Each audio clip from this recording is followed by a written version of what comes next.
आदाब नमस्कार, मैं शाहिद उमर। स्वागत है आप सभी का सियासत टीवी के साउथ इंडिया एक्सप्रेस में। आइए देखते हैं मुख्य समाचार।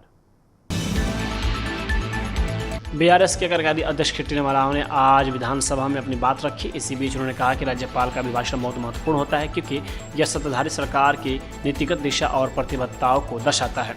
हालांकि उन्होंने आरोप लगाया कि मौजूदा सरकार ने इसे महज एक औपचारिकता बनाकर रख दिया है जिसमें जवाबदेही की कोई गुंजाइश नहीं है। कांग्रेस के सत्ता में आने के बाद राज्यपाल के अभिभाषण के दौरान तत्कालीन राज्यपाल तमिलसाई सुंदरराजन और मुख्यमंत्री रेवंत रेड्डी ने सार्वजनिक रूप से कहा था कि कांग्रेस द्वारा वादा की गई 6 गारंटियों को कानूनी दर्जा दिया जाएगा और मुख्यमंत्री ने इस संबंध में एक फाइल पर हस्ताक्षर भी किए थे। उस फाइल का क्या हुआ, वह इसी के साथ के टी रामाराव ने सरकार से इस मुद्दे पर जवाब मांगा है। 6 गारंटियों को कानूनी दर्जा देने के लिए मुख्यमंत्री द्वारा हस्ताक्षरित वह फाइल कहाँ है। इसी के साथ बीआरएस के वर्किंग प्रेसिडेंट ने आरोप लगाया कि यदि इतना महत्वपूर्ण दस्तावेज गायब हो गया है तो उसे ढूंढने के लिए तुरंत एक एसआईटी का गठन किया जाना चाहिए।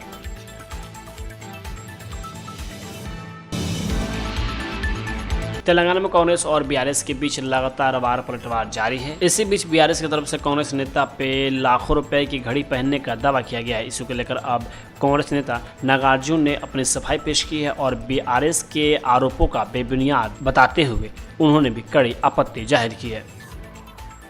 हम यही बताना चाह रहे हैं कि ये अगर 1 करोड़ का वॉच है तो हम अभी उनको केटीआर को, हरीश राव को, नहीं तो केसीआर साहब को हम गिफ्ट देना चाहते हैं। ये जो है ना 10,000 का घड़ी है, ये भी उनका दोस्त ने प्रेजेंट किया, वो भी जबरदस्ती प्रेजेंट किया। मना करे तो भी नहीं साहब, मैं दुबई में रहता हूँ, हम आपके अच्छे दोस्त है, हम इसलिए आपको दे रहे हैं। इसके नाम जो है ना, ये घड़ी का नाम ये माइकल कोर्स बोल के वहाँ से 10,000 लेके 40,000 तक इसका कास्ट रहता है। लेकिन इसको रोलेक्स बोलते हुए एक दुष्प्रचार जो कर रहे, ये दुष्प्रचार बहुत गलत बात है।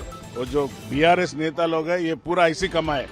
हमारे तेलंगाना में 10 साल में ये कमाना इनका ही ये काम है। धरनी लाए, हर प्रोजेक्ट पे कमाना, कमीशन खाना, एटीएम के वैसा बना लिए ये हमारा तेलंगाना स्टेट को। इसलिए प्रजा ने इनको सजा, कड़ी से कड़ी सजा दी, हरा दिया। एमपी इलेक्शन में 0 आया, परसों म्यूनसिपालिटी ग्राम पंचायत इलेक्शन में, सरपंच इलेक्शन पे भी वो लोग हार गए। हर लोकल इवन बाई इलेक्शन में भी हार गए।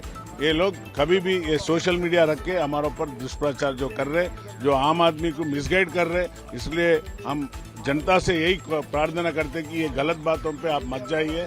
ये बीआरएस वाले ये बिल्कुल ये धंधा उनका एटीएम का धंधा है। ये लोग 10 साल में जो कमाए वो पैसों से जो सोशल मीडिया एक दुबई में बिठा के काम कर रहे, कई हजारों रुपए खर्च कर रहे सोशल मीडिया पे। वो पूरा अपना पब्लिक का धन है, प्रजा का धन है, वो पूरा पब्लिक जान रहे। 100% प्रजा हमारे तरफ है, कांग्रेस के तरफ है।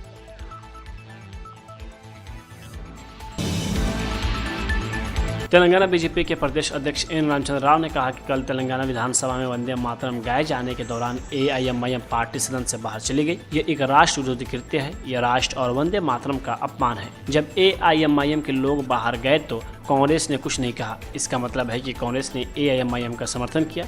बीजेपी इसकी और साथ ही कांग्रेस पार्टी की चुप्पी की भी कड़ी निंदा करती है।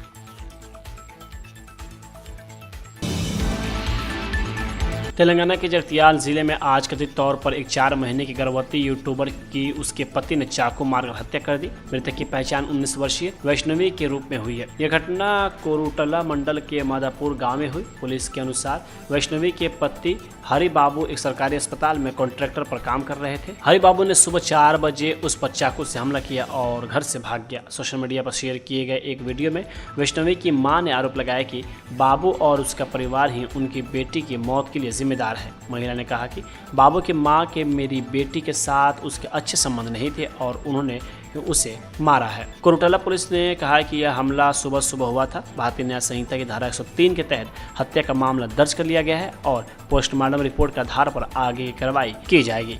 वह इस हादसे ने इलाके को दहशत में डाल दिया है।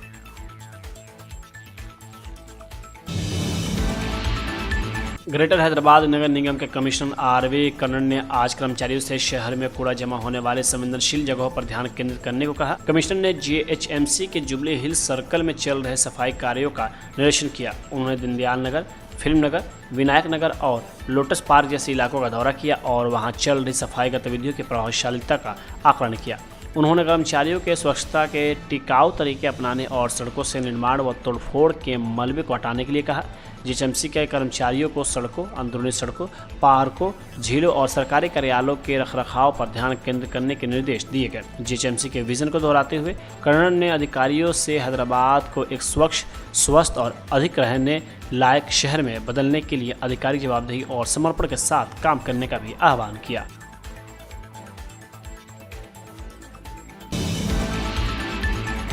गोशामहल के विधायक टी राजा सिंह ने हैदराबाद में 27 मार्च को होने वाले श्री रामनवमी शोभा यात्रा के लिए पुलिस सुरक्षा लेने से इनकार कर दिया है। उन्होंने आरोप लगाया कि गैर हिंदू अधिकारी माहौल खराब करते हैं। जो पुलिसकर्मी अपने माथे पर तिलक नहीं लगवाते वे हंगामा खड़ा करते हैं और इस शोभा यात्रा का माहौल खराब करते हैं।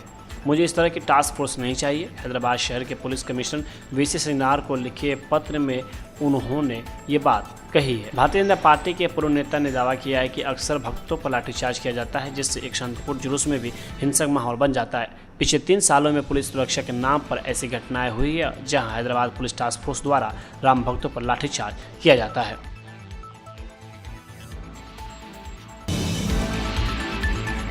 पूर्व मंत्री और सिद्दीपेट के विधायक टी हरीश राव ने तेलंगाना के मुख्यमंत्री ए रेवंत रेड्डी को एक खुला पत्र लिखा, जिसमें उन्होंने सिद्दीपेट के लिए आवंटित विकास निधियों को रद्द किए जाने पर गंभीर चिंता व्यक्त की है। अपने पत्र में हरीश राव ने आरोप लगाया कि मुख्यमंत्री ने विपक्ष में रहते हुए सत्ता संभालने के बाद दोनों ही समय सिद्दीपेट के प्रति लगातार पक्षपात और राजनीतिक द्वेष दिखाया है। उन्होंने सवाल उठाया कि सरकार बदलने के बावजूद इस निर्वाचन क्षेत्र को अब भी ईर्ष्या और भेदभाव का सामना क्यों करना पड़ रहा है, जैसा कि उन्होंने इसे बताया है। उन्होंने बताया कि रेवंत रेड्डी जो विपक्ष में रहते हुए अक्सर सिद्दीपेट की आलोचना करते थे, मुख्यमंत्री बनने के बाद इस निर्वाचन क्षेत्र की उपेक्षा करते नजर आ रहे हैं। उन्होंने टिप्पणी की कि यह हैरानी की बात है कि मुख्यमंत्री पद संभालने के 27 महीनों के बाद ही मुख्यमंत्री आधिकारिक तौर पर सिद्दीपेट का दौरा कर रहे हैं। सिद्दीपेट के विधायक ने कहा कि पिछले BRS सरकार के कार्यकाल में मंजूर किए गए 1070 करोड़ रुपए के विकास फंड को मौजूदा कांग्रेस प्रशासन ने रद्द कर दिया है।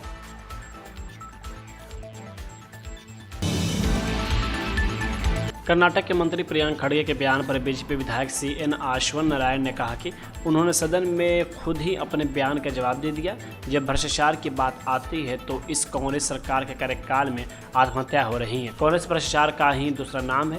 प्रियंक खड़गे हमेशा ध्यान भटकाने की कोशिश करते हैं। RSS एक ऐसा संगठन है जो राष्ट्रवाद के लिए खड़ा है या देश के लिए खड़ा है। वह लगातार ऐसे बयान देते रहते हैं। ये एक बेबुनियाद बयान है। वही आपको बता दें कि कर्नाटक के मंत्री प्रियंक खड़गे ने RSS को लेकर एक बार फिर से बयान दिया और उसके संगठन पर गंभीर आरोप लगाते हुए सवाल खड़े किए।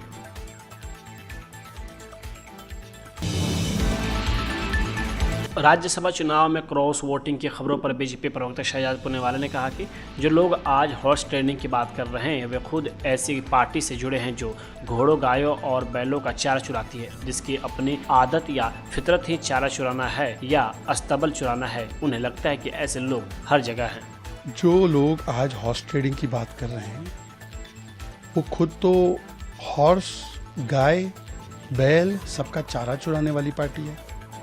हमने तो देखा है कि कुछ लोगों ने तो स्टेबल ट्रेडिंग कर दी थी। याद है तेजस्वी जी, सरकार बनी थी NDA की, आप तो पूरा स्टेबल उठाकर ले गए थे और अपनी सरकार बना दिए थे। और MIM जिनके आगे पीछे आजकल ये दौड़ रहे थे, MIM के भी पिछली सरकार में या पिछले विधानसभा में 4 या 5 विधायक आए थे तो पूरा स्टेबल उठाकर उनको अपनी पार्टी में शामिल करा दिया था। तो ये दिखाता है कि झांकी रही भावना जैसी प्रभु मूरत दिखे तिन तैसी। जिनकी खुद की आदत या फितरत है कि या तो चारा चोरी करो या तो स्टेबल चोरी करो, उनको लगता है हर जगह इसी प्रकार के लोग हैं। भाई आपके नेताओं को आप में भरोसा नहीं, इसमें हम क्या कर सकते हैं?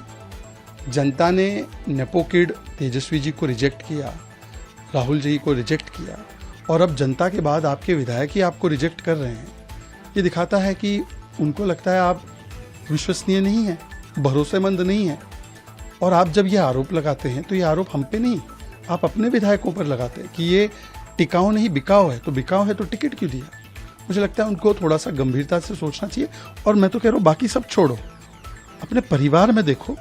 अब तेज प्रताप नहीं है आपके साथ, उसमें भी हमारी गलती है क्या? रोहिणी आचार्य ने तो बोला कि संजय यादव ने चप्पल दिखाई उनको, तो रोहिणी आचार्य भी आपके साथ नहीं है। तो जब परिवार के सदस्य भी आपसे नाराज है तो आपकी पार्टी में आपको चिंतन करना चाहिए कि क्यों आपको वो रिजेक्ट कर रहे हैं।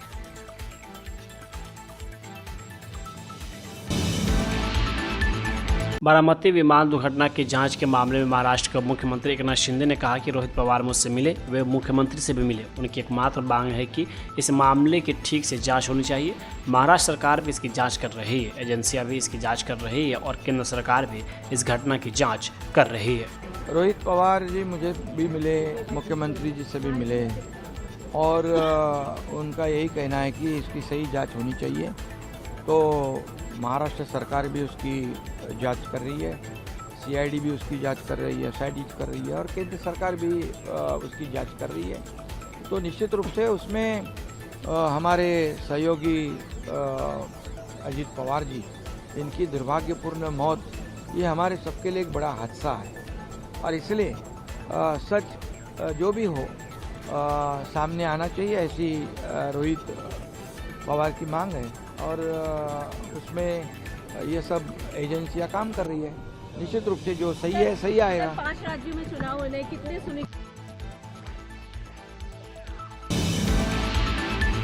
एमईए के प्रवक्ता रणधीर जायसवाल ने कहा कि हम ईरान और दूसरे देशों से बातचीत कर रहे हैं। जैसा कि हमारे स्पेशल सेक्रेटरी ने बताया, कई जहाज अभी भी हॉर्मुज स्ट्रेट एरिया में हैं। हमारा इरादा ईरान और दूसरे देशों के साथ मिलकर उन जहाज़ों को सुरक्षित वापस घर लाना है, यही हमारा मकसद है। इस मुद्दे पर बातचीत चल रही है। मानवीय मदद के बारे में हम ईरान के साथ कई मुद्दों पर भी बातचीत कर रहे हैं और अन्य देशों के साथ हमारी बातचीत चल रही है।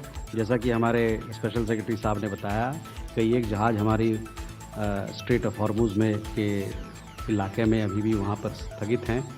तो ये हमारा इरादा है कि ईरान के साथ और अन्य देशों के साथ बात करके उन जहाज़ों को देश सुरक्षित लाया जाए, ये हमारा उद्देश्य है। इस पर बातचीत चल रही है। जहाँ तक मानवीय सहायता की बात आपने कही, ईरान के साथ कई एक मुद्दे पर हमारी बातचीत चल रही है।